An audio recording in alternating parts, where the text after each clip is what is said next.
Willpower doesn't work. Discover the hidden keys to success. Introduction. New year पर resolution सब लेते हैं।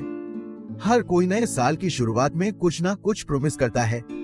जैसे कुछ लोग सोचते हैं कि वो डाइट करेंगे और कुछ लोग स्मोकिंग और ड्रिंकिंग छोड़ने का फैसला करते हैं, जबकि कुछ लोग अपनी बुरी आदतें छोड़ने की कोशिश करते हैं। लेकिन फिर होता क्या है? कुछ दिनों तक तो हम अपना रेजोल्यूशन फॉलो करते हैं, लेकिन फिर वही अपनी पुरानी आदतें अपना लेते हैं, या यूं कहे कि अपनी पुरानी आदतें हम छोड़ ही नहीं पाते हैं। और फिर अगर कोई पूछे कि आपने अपना न्यू ईयर रेजोल्यूशन कंप्लीट क्यों नहीं किया, तो आप जवाब देते हो कि बस मुझसे हो नहीं पाया, क्योंकि आपके अंदर खुद को चेस करने की विल पावर ही नहीं है। लेकिन ऐसा कुछ भी नहीं है। हम ये नहीं बोल सकते कि मुझसे नहीं हो पाया। किसी काम में सक्सेसफुल होने ना होने के लिए हम विल पावर का बहाना नहीं बना सकते। आप इस समरी में उन स्ट्रेटेजीज के बारे में जानोगे जो हमें सक्सेसफुल होने के लिए चाहिए। आप समझोगे कि अपने एनवायरनमेंट को चेंज करना ही सक्सेस का सीक्रेट है। आप जानोगे कि लाइफ में छोटे छोटे चेंजेस भी बड़ा इम्पैक्ट डाल सकते हैं। तो क्या आप तैयार हैं अपना बेस्ट सेल्फ बनने के लिए? How your environment shapes you. 12वीं सेंचुरी के दौरान साइकोलॉजिस्ट का फोकस इंसान के बिहेवियर पर होता था। साइकोलॉजिस्ट दावा करते हैं कि किसी इंसान के गोल्स और उसका माइंडसेट ही ये तय करते हैं कि उसके बिहेवियर में क्या क्या चेंजेस आ सकते हैं। ये उन दिनों एक कॉमन नॉलेज बन गई थी। मान लो कोई इंसान डेली एक पैकेट सिगरेट पीने की अपनी हैबिट छोड़ना चाहता है, तो इस थ्योरी के हिसाब से वो इंसान अगर अपना माइंडसेट चेंज करेगा तो उसकी स्मोकिंग की हैबिट छूट जाएगी। उसे समझ आ जाएगा कि स्मोकिंग हेल्थ के लिए हानिकारक होता है, और अगर वो स्मोकिंग नहीं छोड़ेगा तो जल्दी मर भी सकता है। लेकिन बाद में ये थ्योरी उतनी ज्यादा एक्सेप्ट नहीं की गई। अपना माइंडसेट या गोल्स चेंज करने का मतलब ये नहीं है कि आपका बिहेवियर भी चेंज हो जाएगा। एक स्मोकर का अपनी स्मोकिंग को लेकर माइंडसेट चेंज करना ज्यादा दिन नहीं चलेगा, क्योंकि फाइनली उससे रहा नहीं जाएगा और वो वापस स्मोकिंग करने लगेगा। क्या आप जानते हैं कि इसका कारण क्या है? कारण ये है कि उसका एनवायरनमेंट यानी माहौल उसे स्मोकिंग छोड़ने नहीं दे रहा है। पहली बात तो ये कि वो बचपन से अपने पेरेंट्स को स्मोकिंग करते हुए देख रहा है, और जब वो बड़ा होकर जॉब करता है तो उसे कलीग्स भी ऐसे मिलते हैं जो स्मोक करते हैं, और उनके साथ वो सिगरेट ब्रेक्स में जाने लगता है। अगर आपके चारों तरफ आपके मन को ललचाने वाला माहौल हो तो बुरी आदत छोड़ना और भी मुश्किल हो जाता है। इंसान शुरू में खुद को सिगरेट जलाने से रोक भी ले, पर आखिरकार उसकी विल पावर और खुद को कंट्रोल करने की एबिलिटी काफी लिमिटेड होती है, और लास्ट में वो खुद को रोक नहीं पाएगा। अगर आप चेंज लाना चाहते हैं तो आपको पहले अपना माहौल चेंज करना होगा। इसमें आपके आसपास के लोग और सोसाइटी भी शामिल है। अब वापस उस स्मोकिंग हैबिट वाले इंसान पर आते हैं। अगर वो उस वक्त पैदा होता जब स्मोकिंग हर जगह अलाउड थी, तब शायद वो फ्री होकर कहीं भी स्मोकिंग कर लेता। लेकिन स्मोकिंग के रूल्स अब स्ट्रिक्ट हो गए हैं, इसलिए उसे अब स्मोकिंग करने के लिए ऐसी खास जगह ढूंढनी होगी जो खास तौर पर स्मोक करने के लिए बनाए गए हैं। आप जहां चाहे वहां स्मोकिंग नहीं कर सकते, क्योंकि ये आपके साथ साथ दूसरों को भी नुकसान पहुंचाता है। स्मोकर्स का माहौल उन्हें काफी हद तक स्मोक करने के लिए उकसा सकता है। आपको जगह जगह कई स्मोकिंग स्पॉट्स मिल जाएंगे, उस इंसान के फ्रेंड्स और फैमिली मेंबर्स भी। अगर स्मोक करते होंगे तो उसे आसानी से सिगरेट मिल जाएगी। एक और फैक्टर जिसके बारे में हमें सोचना चाहिए वो है जीन्स। सिगरेट में निकोटिन होता है जो काफी एडिक्टिव केमिकल है, यानी इसकी लत लग जाती है। सब्सटेंस एब्यूज की वजह से भी इंसान स्मोक कर सकता है, क्योंकि ये एडिक्शन उसे विरासत में मिली है। मगर निराश होने की जरूरत नहीं है। एपिजेनेटिक्स की फील्ड में इसका भी इलाज है। एपिजेनेटिक्स का मतलब है किसी इंसान के डीएनए को स्टडी करना। इस फील्ड के हिसाब से जीन्स किसी इंसान की किस्मत डिसाइड नहीं करते। आपको शायद सब्सटेंस एब्यूज आपके पेरेंट्स से मिला हो, लेकिन इसका ये मतलब नहीं है कि आप भी एडिक्ट बन जाएंगे। आपकी बायोलॉजी ये तय नहीं करती है कि आप कौन हो। Reset your life. टिश एक व्लॉगर है। वो ओरिजिनल और कमाल का कंटेंट क्रिएट करके अच्छे खासे पैसे कमा लेती है। हाल ही में वो बेहद थकान महसूस कर रही थी। व्लॉगिंग के लिए टिश का पैशन खत्म होने लगा था, लेकिन वो व्लॉगिंग अभी छोड़ना नहीं चाहती थी। लेकिन उसे ये भी डर था कि कहीं वो गंभीर थकान का शिकार न हो जाए। फिर उसे एक आइडिया आया, अगर वो और उसकी फैमिली ट्रेवल करे तो कैसा रहे, साथ ही वो सोशल मीडिया डिटॉक्स पर भी चली जाए तो कैसा रहेगा। टिश की फैमिली को भी आइडिया पसंद आया। फैमिली का सपोर्ट मिलने के बाद टिश ने घूमने का प्रोग्राम बनाया। टिश और उसकी फैमिली पूरे यूनाइटेड स्टेट्स में घूमे और इस दौरान उसने सोशल मीडिया प्लेटफॉर्म से पूरी तरह दूरी बना रखी थी। रूटीन और माहौल चेंज हुआ तो टिश एक बार फिर एनर्जी से भरा हुआ फील करने लगी। कंटेंट क्रिएशन का उसका पैशन लौट आया था, बल्कि उसे अपने व्लॉग के लिए और भी एक्साइटिंग और नए आइडियाज आने लगे थे। टिश का डिसीजन काफी रिस्की तो था, पर लाइफ चेंजिंग भी था, जिसने उसे फर्स्ट पीक एक्सपीरियंस दिया। पीक एक्सपीरियंस उस चीज को कहते हैं जब आप एक रेयर और एक्साइटिंग मोमेंट को एक्सपीरियंस करते हो। एक ऐसा एक्सपीरियंस जो आपके माइंड को रिफ्रेश कर सके और लाइफ को देखने का आपका नजरिया बदल दे। एक रिलैक्स्ड और नया माहौल आपको खुद से रिकनेक्ट करने में मदद करता है। इस टाइप के एनवायरनमेंट में ही ब्रिलियंट आइडियाज आते हैं। इसलिए पीक एक्सपीरियंस पाने के तरीके ढूंढो। दूसरे शब्दों में कहें तो रूटीन लाइफ से ब्रेक लेना बेहद जरूरी है। काम के बीच में 1-2 दिन का टाइम निकालकर रिलैक्स करो। अपनी करंट सिचुएशन के बारे में सोचो। सोचने का मतलब है अपनी प्रायोरिटीज को याद रखना और उन पर फोकस करना। किसी बोर्ड की तरह आपको इसे चेक करना होगा ताकि आप अपने सेल को सही रास्ते की तरफ एडजस्ट कर सके। ये आपको अपने वेकेशन के दौरान अपने थॉट्स लिखने में भी हेल्प करेगा। नीचे दिए गए सवाल आपको अपने जर्नल की शुरुआत करने में हेल्प करेंगे। आपके प्लान्स क्या है? आप उन्हें अचीव करने के लिए क्या कर रहे हो? अभी हाल ही में आपने किस जीत या हार को एक्सपीरियंस किया है? ज्यादा से ज्यादा जीत हासिल करने के लिए आप क्या क्या कर सकते हो? अपनी हार से आपको क्या लेसन मिला? आपके किसी फ्रेंड या फैमिली मेंबर के साथ क्या कभी कुछ ऐसा हुआ था जिसने आप पर एक गहरी छाप छोड़ी हो? अगले कुछ हफ्तों के लिए आपके प्लान्स क्या है? लास्ट वीक आपने कौन से लेसन सीखे थे जो आप नेक्स्ट वीक अप्लाई करना चाहोगे? क्या कुछ ऐसा है जो आपको आने वाले दिनों के लिए हर हाल में करना है? सोचना आपको जानकारी या समझ देता है। ये सवाल आपको उस वक्त रिफोकस करने में मदद करेंगे जब रोजमर्रा की जिंदगी आपको डिस्ट्रैक्ट करती है। जब आप पीक स्टेट पर हों तब इन सवालों का जवाब दिया जाना चाहिए। ये आपको कुछ करने और बेहतर होने में मोमेंटम देने में मदद करेगा। Change your default options. आप जब ऑफिस या स्कूल से घर जाते हो तो क्या करते हो? टीवी देखते देखते चिप्स खाते हो या अपना ट्विटर फीड चेक करते हो जो आपने 1 घंटे पहले डाला था? कोई काम जो आप बिना सोचे समझे करने लगते हैं उसे डिफॉल्ट बिहेवियर कहते हैं। इसमें आप ऑटोमेटिकली कोई काम करने लगते हैं क्योंकि वो आपके डेली रूटीन का पार्ट होता है। अपने बिहेवियर को चेंज करने का सबसे इजी तरीका है कि आप अपना डिफॉल्ट ऑप्शन चेंज करें। सुनने में अजीब लगता है ना, लेकिन ये 100% सच है। जैसे मान लो कोई एम्प्लॉय अगर ये सोचता है कि वो एवरेज है क्योंकि उसके कोवर्कर्स और एनवायरनमेंट एवरेज है, जबकि हकीकत तो ये है कि वो एम्प्लॉय बहुत क्वालिफाइड और काबिल है, लेकिन सिर्फ अपने माहौल की वजह से उसे ऐसा लगता है कि वो एवरेज है। एक और एग्जांपल लेते हैं ये पता करने का कि आपका माहौल कैसे आपके बिहेवियर को अफेक्ट करता है। कैनेडियन साइकोलॉजिस्ट ब्रूस एलेक्जेंडर ने एडिक्शन यानी लत को समझने के लिए चूहों का इस्तेमाल किया। ब्रूस ने एक छोटे से पिंजरे में एक चूहे को रखा और 2 पानी की बोतलें रख दी। एक बोतल में पानी था और दूसरी में भी पानी ही था, पर उसमें हेरोइन और कोकेन जैसे ड्रग्स मिले हुए थे। जितने भी चूहे इस एक्सपेरिमेंट में यूज किए गए थे सबने ड्रग्स मिला हुआ पानी का ओवरडोज लिया था। कुछ सालों बाद ब्रूस ने यही एक्सपेरिमेंट थोड़े बड़े लेवल पर किया। उन्होंने एक बड़े लेबोरेटरी रूम जिसे रेड पार्क का नाम दिया गया, उसमें कई हजार चूहों को रखा। अब चूहों के पास छोटे से पिंजरे के बजाय एक बड़ा सा रूम था जहां अलग अलग टाइप की चीजें रखी हुई थी, जैसे खाने के लिए चीज और चूहों के खेलने के लिए खिलौने। उनके साथ खेलने के लिए इतने सारे चूहे भी तो थे। पहले वाले एक्सपेरिमेंट की तरह ही इसमें भी पानी की 2 बोतलें रखी गईं। एक में सादा पानी था जबकि दूसरे में हेरोइन और कोकेन मिलाया हुआ पानी था। रेड पार्क में ड्रग्स मिलाया हुआ पानी बहुत कम पिया गया था। एक भी चूहे ने इसका ओवरडोज नहीं लिया था। तो ये एक्सपेरिमेंट क्या बताता है?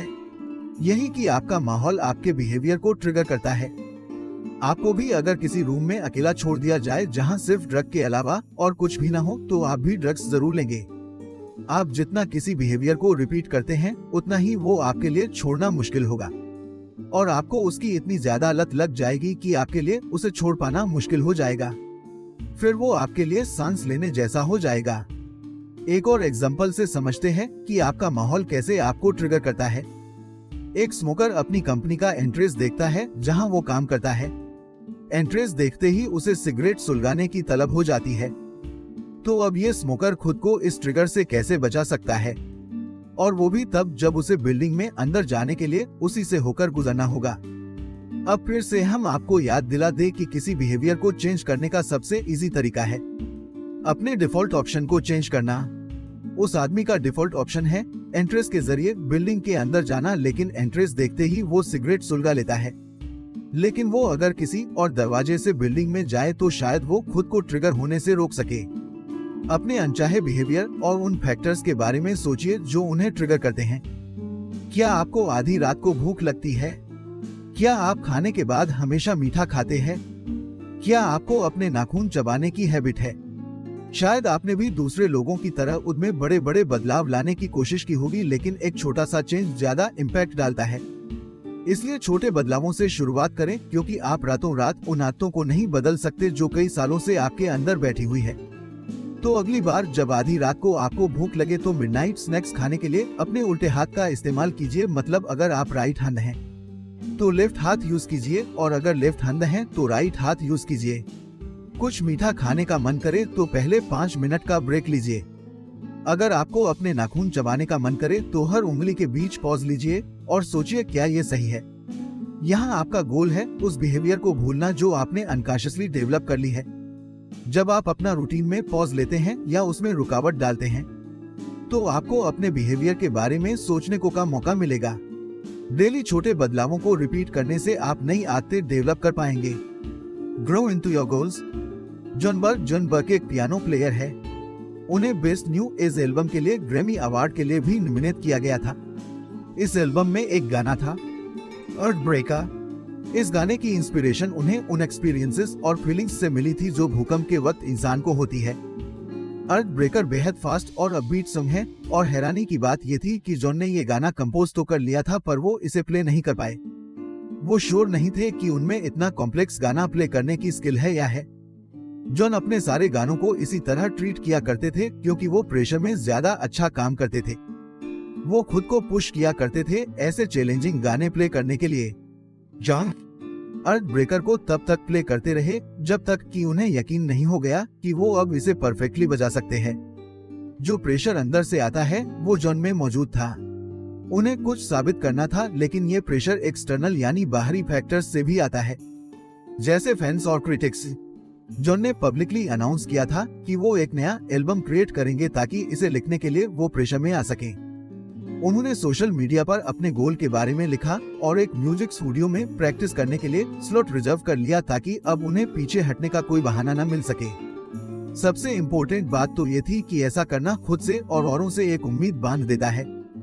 क्या आप अपनी किसी स्किल को और इम्प्रूव करना चाहते हो तो उनसे कंपटीशन करो जिनके पास आपसे ज्यादा हायर स्किल्स हो। अपने से बेटर लोगों से ही क्यों कंपटीशन करना चाहिए और सेम स्किल लेवल वालों से क्यों नहीं। जब आप compete करते हो तो प्रोग्रेस के चांसेस ज्यादा होते हैं। आपकी स्किल्स भी इम्प्रूव होती है, लेकिन ये इम्प्रूवमेंट बहुत कम होती है। इसलिए अगर आप वाकई में अपनी स्किल्स को इम्प्रूव करना चाहते हैं तो आपको उन्हें चैलेंज करना है जो आपसे ज्यादा एडवांस स्टेज पर है। आपको ये याद रखना चाहिए क्योंकि लोग आमतौर उन्हीं के साथ compete करते हैं जो उनके जैसे सेम स्किल लेवल वाले होते हैं। कई बार आप अपने से कम स्किल्ड लोगों के साथ भी compete करना चाहोगे। आपको पता है क्यों? क्योंकि इससे आपके ईगो को अच्छा लगता है। लेकिन अपने से बेहतर लोगों से compete करने पर आपको भी बेहतर परफॉर्म करने के लिए मोटिवेशन मिलती है, क्योंकि जब आप उनके लेवल तक पहुंचने की कोशिश करोगे तो खुद के लिए ऊंचा स्टैंडर्ड सेट कर लेते हो और उनसे कमतर या नीचे फील करने के बजाय आप उन्हें स्टडी करना शुरू कर दोगे और ये सवाल पूछने लगोगे, ये लोग ऐसा क्या अलग करते हैं, क्यों आप अभी तक उनके लेवल पर नहीं पहुंच पाए, आपको ऐसा क्या चाहिए जो आप में इम्प्रूवमेंट ला सके। और इस तरह लगातार इम्प्रूव करने के तरीके ढूंढकर आप भी जल्द ही अपनी पीक कंडीशन पर पहुंच जाएंगे। Rotate your environments. आपको रात में नींद क्यों नहीं आती? शायद आप इसके लिए हार्ड मैट्रेसेस को ब्लेम करेंगे या बोलेंगे कि आपका एसी ठीक से काम नहीं कर रहा है। हो सकता है कि ये भी कारण हो, पर एक और कारण भी है कि आपको जल्दी नींद क्यों नहीं आती है। इसका कारण है आपका माहौल। आपको सोने में इसलिए दिक्कत होती है क्योंकि आपका माहौल आपको डिस्टर्ब करता है। आपका टीवी हमेशा ऑन रहता है, आपका फोन और लैपटॉप पास में रहता है, और ये सारी चीजें आपको रात में सोने नहीं देती। आप गहरी नींद तभी सो पाएंगे जब आप अपने बेडरूम से ये सारे डिस्ट्रैक्शन की चीजें हटा देंगे। नींद के अलावा अपने माहौल को चेंज करके से आप अपने काम की क्वालिटी को इम्प्रूव कर सकते हैं। दूसरे शब्दों में कहें तो आपका फिजिकल स्पेस ये डिसाइड कर सकता है कि आप किसी टास्क को कितने अच्छे से कर सकते हैं। एक टिपिकल जॉब रोज 8 घंटे की होती है। आपको पूरा दिन एक केबिन में बैठकर काम में एक्सीलेंट रिजल्ट देना पड़ता है, लेकिन ये कल्चर अब काफी आउटडेटेड हो गया है। कई ऑर्गेनाइजेशन अब अपने एम्प्लॉइज को एक फ्लेक्सिबल शेड्यूल और वर्क सेटअप प्रोवाइड करते हैं। एम्प्लॉइज अब पहले से कम घंटे काम करते हैं और वर्क फ्रॉम होम का भी ट्रेंड चल पड़ा है। एक स्टडी दिखाती है कि ऑफिस में लोगों को क्रिएटिव आइडिया मुश्किल से ही आते हैं। क्रिएटिव आइडिया नेचुरली तभी आते हैं जब लोग अलग जगहों जैसे घर या पब्लिक ट्रांसपोर्टेशन, किसी लाइब्रेरी या कॉफी शॉप में होते हैं। नया जॉब कल्चर इस बात को समझता है कि फोकस्ड वर्क डेली कुछ घंटों तक रहता है। फोकस्ड वर्क आपकी हाई प्रोडक्टिविटी और एनर्जी लेवल को दिखाता है। सेम जगह या माहौल में रहना मेंटली काफी थका सकता है। सोचो, जब आप स्टूडेंट थे तब मैथ्स के एक कॉम्प्लेक्स प्रॉब्लम को 1 घंटे तक सोल्व करते रहने से आप कितना थक जाते थे। आप बड़े होकर भी सेम थकान फील कर सकते हो। आपकी डेली लाइफ की प्रॉब्लम्स और स्ट्रेस आपको थकान फील करा सकती है। अगर आप अपने काम पर फोकस करना चाहते हैं और अच्छा परफॉर्म करना चाहते हैं तो अपने माहौल को बदलिए। नया माहौल आपके एनर्जी लेवल को रिफ्रेश करेगा और आपके ब्रेन को एक्टिव रहने में मदद करेगा। यही कारण है कि बीच बीच में ब्रेक लेने की सलाह दी जाती है। मान लो अगर आपको अपने डेस्क पर बैठे बैठे घंटों हो गए हैं तो थोड़ी देर के लिए खड़े हो जाइए और 5 मिनट के लिए वॉक कीजिए। आप सोचेंगे कि थोड़ा सा वॉक करने से क्या होगा, पर जब आप वापस पर डेस्क पर लौटेंगे तो आपको इसका असर दिखने लगेगा। एरी मिसेल एक ऑथर और एंटरप्रेन्योर है जो हमेशा अपना माहौल चेंज करते रहते हैं।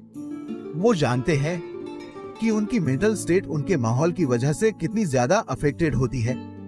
तो एरी एक ही माहौल में 2 दिन से ज्यादा नहीं टिकते। एरी ये भी डिसाइड करते हैं कि वो किसी जगह में किस तरह का काम करेंगे। जैसे कि उनका सोहो न्यूयॉर्क में है जिसे वो सिर्फ राइटिंग के लिए यूज करते हैं। एरी ने ये जगह इसलिए चूज की है क्योंकि वहाँ कोई वाईफाई नहीं है और सिग्नल भी काफी खराब है। एरी यहाँ बिना डिस्टर्ब हुए अपने राइटिंग का काम कर सकते हैं। अपना माहौल चेंज करने का मतलब ये नहीं है कि आप अपना घर ही चेंज करते फिरो। आप अपने घर के अलग अलग एरिया को अलग अलग काम के लिए यूज कर सकते हो। जैसे कि नए आइडियाज के लिए दिमाग के घोड़े दौड़ाने की जरूरत होती है तो उसके लिए आप अपना किचन यूज कर सकते हो, या ड्राफ्ट लिखने के लिए आप अपना लॉन यूज कर सकते हो। आप अपने सेंसेस भी यूज कर सकते हैं जिससे कि ऐसा लगे जैसे आप एकदम अलग जगह में हो। जैसे एग्जांपल के लिए किचन में आइडिया के बारे में सोचते हुए आप पॉप म्यूजिक सुन सकते हो और अपने एसे या मेनूस्क्रिप्ट को लिखते वक्त आप क्लासिकल म्यूजिक एंजॉय कर सकते हो। Never forget where you came from. Fiona Mutesi Uganda की चेस प्लेयर है। अपने देश युगांडा की चेस हिस्ट्री में वो अब तक की फर्स्ट टाइटल्ड फीमेल प्लेयर है। लेकिन फियोना को ये नाम और शोहरत इतनी आसानी से नहीं मिली है। फियोना का बचपन संघर्षों से भरा था। उनका परिवार युगांडा के झोपड़पट्टी वाले इलाके में रहता था, जहां लोगों को 2 वक्त की रोटी भी मुश्किल से मिल पाती थी। फियोना की मां इतनी गरीब थी कि फियोना को कभी स्कूल नहीं भेज पाई, इसलिए 9 साल की छोटी उम्र में स्कूल जाने के बजाय फियोना सड़क पर कॉर्न बेचा करती थी। ये उनके शहर का हाल था जहां तकरीबन हर परिवार ऐसी ही जिंदगी गुजार रहा था। एक दिन कॉर्न बेचते बेचते फियोना एक स्कूल के सामने से गुजरी। इस स्कूल में एक स्पोर्ट्स आउटरीच इंस्टीट्यूट चल रहा था। ये इंस्टीट्यूट फ्री में चेस सिखाने के साथ साथ उन बच्चों को फ्री में दलिया भी देते थे जो उनके सीखने आते थे। फियोना ने जब दूसरे बच्चों को चेस खेलते देखा तो उनमें भी इस गेम को खेलने की गहरी इच्छा हुई। अब उन्होंने प्रैक्टिस करने के लिए रोज स्कूल जाना शुरू कर दिया।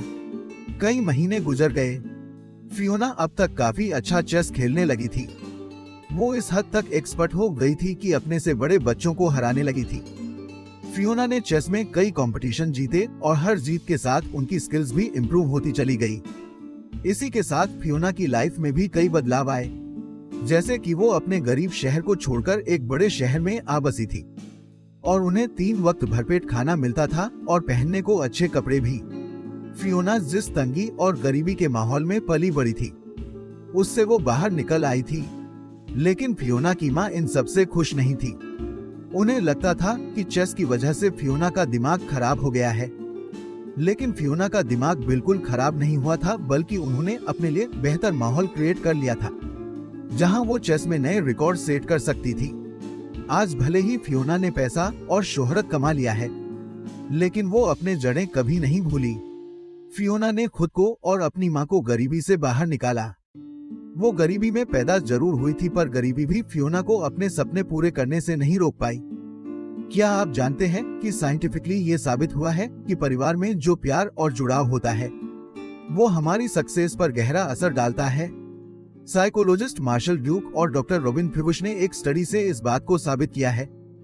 डॉक्टर ड्यूक और डॉक्टर फिबुश ने एक psychological measure do you know, क्या आप जानते हैं, बनाया। ये एक सर्वे थे जिसमें परिवार से जुड़े सवाल रखे गए थे। इसमें आपके पेरेंट्स और ग्रैंड पेरेंट्स कहाँ रहते थे से लेकर आपकी फैमिली में कौन सी बीमारी है जैसे सवाल शामिल थे। साइकोलॉजिस्ट ने कई बच्चों को इस सर्वे का जवाब देने को कहा। रिजल्ट से ये पता चला कि जो बच्चे अपनी फैमिली के साथ ज्यादा कनेक्टेड थे उनका अपनी लाइफ पर ज्यादा कंट्रोल था, और ये चीज उनके सेल्फ एस्टीम के लेवल और लाइफ को लेकर उनके नजरिए में साफ झलकती थी। कुल मिलाकर स्ट्रॉन्ग फैमिली सपोर्ट का होना आपकी पूरी पर्सनैलिटी और ग्रोथ में काफी काम आता है। फैमिली बॉन्डिंग के अपने फायदे हैं। जब आप फेल होते हो तो आपकी फैमिली ही आपको सपोर्ट और एनकरेज करती है, और आपके सक्सेसफुल होने पर वही आपको हम्बल बनना सिखाती है, क्योंकि नाम और शोहरत किसी को भी घमंडी बना सकती है। सक्सेस को कभी अपने सिर पर मत चढ़ने दो, हालांकि ये काफी मुश्किल है, क्योंकि आपके बिहेवियर में कहीं ना कहीं आपका घमंड झलक जाएगा। आपको पता भी नहीं चलेगा कि आप कब घमंडी बन गए, और तब हमारी फैमिली और फ्रेंड्स ही हमें अपनी जड़ों के बारे में याद दिलाते हैं। वो हमें याद दिलाते हैं कि हम कहां से चलकर यहां तक पहुंचे हैं। वो आपको सक्सेस और अवार्ड मिलने से पहले से जानते हैं। इसके अलावा उनकी हेल्प के लिए बिना आप शायद इस मुकाम तक नहीं पहुंच पाते। बेशक अपनी अचीवमेंट्स को लेकर कॉन्फिडेंट और गर्व फील करें, पर ये कभी ना भूलें कि आप कहां से आए हैं। कंक्लूजन, इस समरी में आपने जाना कि आपका माहौल आपको अपना बिहेवियर चेंज करने में हेल्प करता है। माहौल से मतलब है आपका फिजिकल सराउंडिंग और आपके करीबी लोग। अपने गोल्स अचीव करने के लिए और कुछ खास बिहेवियर को चेंज करने के लिए अपने माहौल को चेंज करना जरूरी है। सेकंड, आपने अपने माहौल को चेंज करने का एक तरीका सीखा, और वो है अपनी लाइफ को रिसेट करना। एक रिलैक्स्ड एनवायरनमेंट क्रिएट करो जहां आपको सोचने का समय मिले। अपने डेली रूटीन से बाहर निकलने के लिए 1-2 दिन का ब्रेक लो। सोचना आपको अपना पर्पस याद दिलाता है। ये आपको फोकस करने में भी हेल्प करता है। आपके गोल्स क्या है? क्या आप उन्हें अचीव करने के लिए कुछ कर रहे हैं? अभी हाल में आपको क्या मिला है और आपने क्या खोया है? थर्ड, आपने जाना कि अपने डिफॉल्ट बिहेवियर को चेंज करना बुरी आदतें छोड़ने का सबसे इजी तरीका है। बुरी आदतों को छोड़ना इसलिए मुश्किल होता है क्योंकि ये हमारी पहचान बन जाते हैं, लेकिन इन्हें चेंज करना इम्पॉसिबल भी नहीं है। सबसे जरूरी है छोटे स्टेप से शुरुआत करो। रातों रात कोई भी आदत नहीं बदलती। अपने ट्रिगर्स को पहचानो और डिफॉल्ट बिहेवियर से पहले एक पॉज लो। ये पॉज आपको सोचने पर मजबूर करेगा कि क्या मुझे वाकई में ये करना चाहिए। फोर्थ, आपने अपने गोल्स में ग्रो करना सीखा। अगर आप किसी चीज में इम्प्रूव करना चाहते हैं तो उन लोगों से कॉम्पिटिट करें जिनके पास आपसे ज्यादा नॉलेज और स्किल्स है। आप उनसे काफी कुछ सीख सकते हैं। उनकी टेक्निक और स्ट्रेटेजीज को ऑब्जर्व कीजिए। वो आपसे क्या अलग करते हैं। खुद को बेटर बनने के लिए चैलेंज कीजिए। फिफ्थ, आपने अपने माहौल को चेंज करने के बारे में सीखा। आप कुछ टाइम का ब्रेक ले सकते हैं या अलग अलग जगहों पर घूमने जा सकते हैं। अगर आप कोई खास काम करना चाहते हैं तो उसे एक फिक्स टाइम दें। अपने सेंसेस को भी यूज करें। अपने एनवायरनमेंट में चेंज लाकर आपका माइंड फ्रेश हो जाएगा। एक एक्टिव ब्रेन की वजह से आप किसी भी काम पर घंटों फोकस कर सकते हैं। सिक्स्थ, आपने जाना कि हमें अपनी जड़ों को कभी नहीं भूलना चाहिए। अपनी फैमिली और फ्रेंड्स के साथ रिकनेक्ट करना आपको हम्बल बनने में मदद करेगा। सक्सेस को कभी खुद पर हावी मत होने दो। इसे अपने ईगो और घमंड का कारण कभी मत बनाओ। सक्सेस कई तरह से मिलती है। जैसे अगर लोग आपके किसी खास स्किल, इन्वेंशन या डिस्कवरी की तारीफ करें तो वो भी सक्सेस है। सक्सेस आपके अपने पर्सनल डेवलपमेंट के फॉर्म में भी आती है। आपको सक्सेस चाहे किसी भी तरह से मिले, इसके लिए टाइम और एफर्ट दोनों लगता है। अपने फेलियर से कभी निराश मत हो, क्योंकि ये लाइफ का एक पार्ट है। फ्लेक्सिबल बनो और सब्र रखो। अपने स्ट्रगल्स को एंजॉय करना सीखोगे तो ही आप अपनी जीत भी अपनों के साथ सेलिब्रेट कर पाओगे।